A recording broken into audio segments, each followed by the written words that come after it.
Usong-uso ngayon yung car rental business. Actually, sobrang lakas ng car rental business ng mga nakaraang week. Syempre, Holy Week, grabe.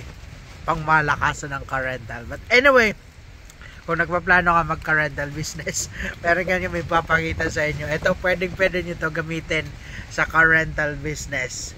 At least hindi ka magpa-brand new, hindi masyado malaki ang depreciation ng sasakyan mo. Ito, panalo ka pa dito. Meron kami dito, Toyota Vios 2021 model XE automatic transmission, 1.3 gasoline engine. Imagine na, XE siya pero automatic ka. Kaya sarap. Actually, bumili kami na ito, brand new kung naalala nyo, pero manual naman yon na sa amin. Ito po, automatic siya. Mas malakas, mas mabenta sa car rental business yung automatic. Anyway, so ito, basic lang din naman ito kasi ang purpose talaga nito pang negosyo na sasakyan to eh. Though pwede mo rin naman siya gamitin pang personal, pero madalas to makikita mo talaga mga office service, mga service ng ahente, so ng mga medrep. So ito yung madalas makikita nyo. Diba? Kasi sobrang tipid niya, napaka-cheap ng maintenance nitong sasakyan na to. And imagine, basic car. Imagine kahit nga pag lights, wala siyang pag light. Diba? Tapos yan, ang ganda pa ng design niya. Ang ganda din ng design niya. So, ito na yung Spider-Man look ng Toyota Vios. Okay? So, dito sa front, itong front grille niya, lahat lang yan, naka-matte plastic. Yan. Tapos, ito mga glossy plastic na to.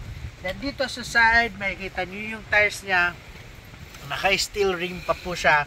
With hubcap lang po yan. So, mas magandang tinatali talaga to para hindi na to natatanggal. So, makikita nyo naman yung tires niya sobrang kapal pa. Naka Yokohama tires yan.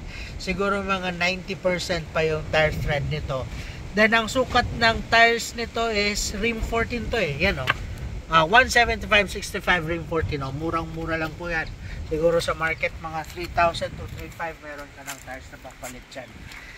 Then, ganoon din dito sa likod. Siguro mga 70% tire tread niya. So, syempre, naka-disc brake sa front. Naka-drum brake naman tayo dito sa likod. Ito mga upgrades na pwede mong gawin dito.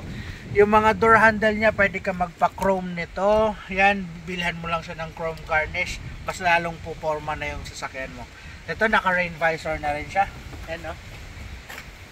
Then, dito sa likod, yan, ito, nabibilhan dito ng chrome garnish para mas lalong pumorma. Pero ito, ang ganda pa, buong buka. Wala pang basag. And also, this one, wala din siyang basag. Tingnan natin ang apartment. Yan. Tapos, ang kagandahan nito, naka-deep dish mattings pa siya. Plastic mattings po yan. And then, yung reserve tire niya. Yan, yung reserve tire niya. Andyan din yung jack niya, ang tools niya. Andyan, kompleto. Okay? Siyempre, may aftermarket na siyang remote. And aftermarket na to kasi ito talagang disusi lang ito. So wala pa siyang remote.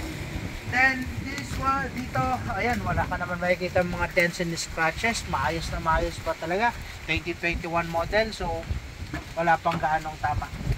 Dito naman sa loob, makikita nyo, naka-original seat cover pa po yan. Corduroy po yan na seat cover niya.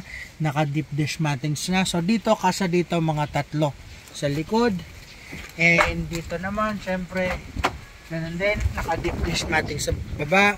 Original seat cover pa. Yan, automatic transmission po tayo. Syempre, sobrang lamig ng aircon yan. Okay.